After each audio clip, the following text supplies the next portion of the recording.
Hello to everybody that happens upon this video, and special greetings to you, Jericomovie. Thank you for making your video. I really liked it. I think it helped me define my position in metaethics a little better than I thought it would. I had to delve into the subject a lot more. I had to flesh it out a lot more. So bear with me a little bit. I'm going to go into, taxonomy of ethics. In any case, I'm going to try to tie that in at the end. I'm trying to use a little script, and I always skip over the script, so forget about that. In any case, I'm going to criticize a little bit about your previous video, and basically pedophilia. Why is it wrong? In any case, let me just start with the term pedophilia. Pedophilia is a litigious term. It's used, again, it does not have anything to do with the capacity of the person to actually perform in sexual acts. This is, again, pedophilia is a broad generalization of a person that's older than 18 having sex with somebody that's younger than said age. In the United States, of course, that changes around the world. But in any case, it's a litigious term, and it has no bearing with a person's capacity to actually have sex. In this case, I am going to agree that up to a certain age it's impossible for children or younger people to have sex, but I don't think you can make the argument that most teenagers can't have sex, because apparently they are willing and able and indulge in the act often. And I guess in any case, most people may have indulged in sex during their teens, as in any case. Yeah. So basically, I can't really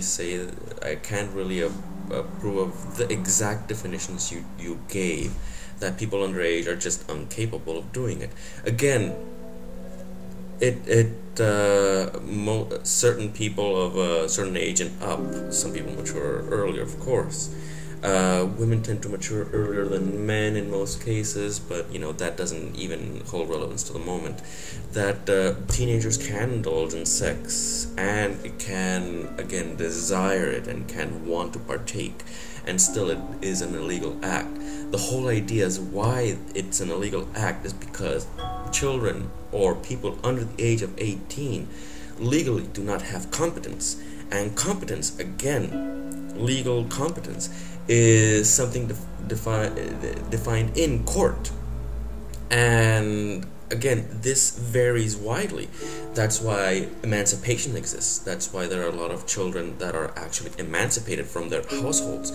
They can provide enough income. They do not depend on their parents in any way, shape, or form. They are considered emancipated, and these people can marry, they can do whatever they want, and they are underage, properly speaking. But in any case, this is, again, a legal term that moves depending where you are, where you're from.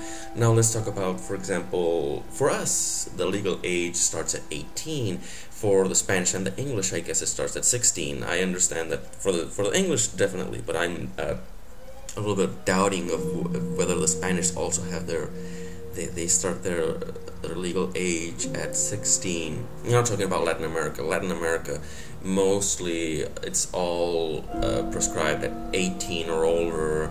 You can partake in sexual acts and whatever.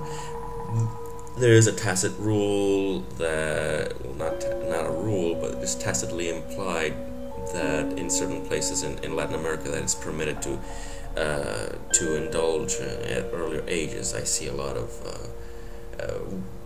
mothers at age 15, 16, and it is actually culturally acceptable. But in any case, these definitions are arbitrary. They are drawn out for legalistic terms, and sometimes they're based on consensus, sometimes they're based on intuitions, and again, variable. Otherwise, it would be, I actually approve of these arbitrary terms being established, because it makes everything much more simple. Otherwise, we would have to battle out in each case. Is the person competent? Was the person willing? What was the motivation? You know, there is so much that would have to be battled out if these broad limitations weren't done. And now again, I haven't even gotten into why it's moral or immoral in this sense. I've only gone into legal terms of why society considers it immoral, and now I'm going to tie it into my methodical position. Basically, and I'm going to go into name dropping of category, taxonomy dropping, so you'll bear with me, I hope. I'm firmly entrenched in the non-cognitivist field.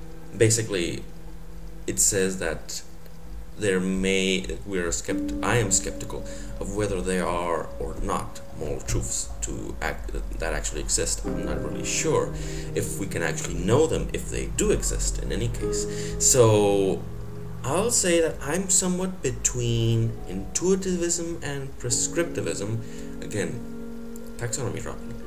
In any case, intuitivism is very like emotivism, and I'm going to read a small definition of what emotivism is.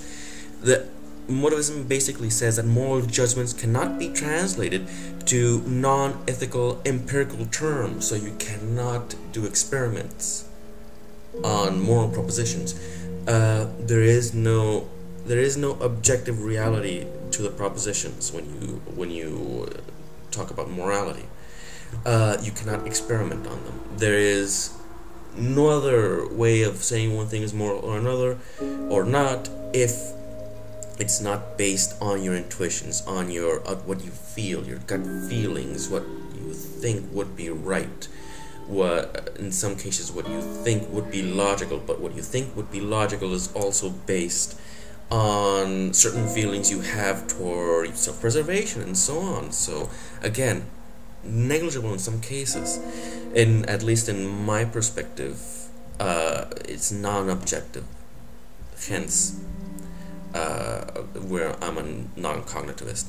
Intuitionism says that intuitions are valuable, that my feelings can express certain truth values, at least to me, and emotivism says that doesn't hold true. I say it does, and I say precisely because of that, we can again make a certain societal consensus, hopefully a societal consensus where that is possible, but most times it's drawn out by logic and by scholars, in this case lawyers, magistrates, and so on, depending on where you come from and what legal system they have in your country. So basically these people draw up laws that make moral assertions, make these moral enunciations into prescriptions, that you have to do this. Murdering is wrong, you shall not murder. That's prescriptivism, basically. And prescriptivism says that we can actually, every time I say an affirmation, a moral affirmation, you should not murder, I am trying to make you follow my belief system. In any case, I guess that it makes it irrelevant if it's societally done. In this case, again, the legal systems define what is right or what is wrong. Hence, I adopt a little bit of prescriptivism, I adopt a little bit of intuitivism, because that's where we basically draw our morality. And I know there are many objections to my position, but basically that's why I accept this as moral or non-moral. In any case, thank you very much for your time, and hopefully I helped out with my opinion. In any case, see you later, guys. Bye.